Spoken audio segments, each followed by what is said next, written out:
President Donald Trump is expected to take a significant step that could reshape U.S. arms sales policy and global defense dynamics.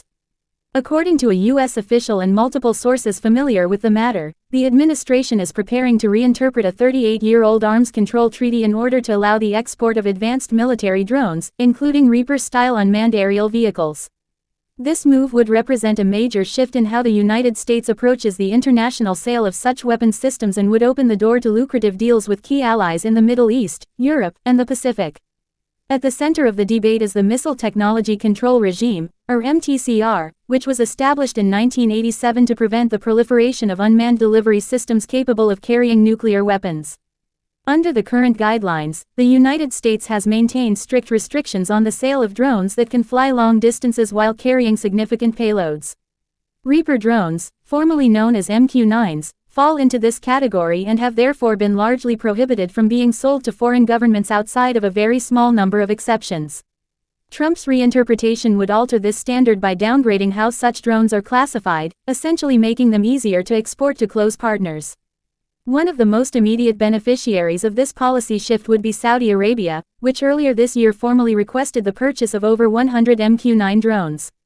If approved, this sale could become a cornerstone of the $142 billion arms deal announced by President Trump during his visit to Riyadh in May.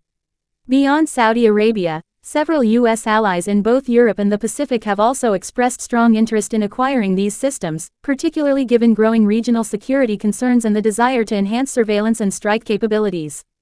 Supporters of the move argue that the reinterpretation is long overdue. They claim that restrictions under the MTCR are outdated and fail to account for modern technological developments. While U.S. competitors such as China have aggressively marketed and sold similar drones to countries around the world, American manufacturers have been hamstrung by treaty obligations. Proponents say the change would level the playing field, strengthen ties with allies, create thousands of American jobs, and reinforce U.S. influence in strategically important regions. Critics, however, warn that the decision carries significant risks. Arms control advocates argue that loosening restrictions could spark a new arms race in unmanned systems, undermining global nonproliferation efforts and increasing instability.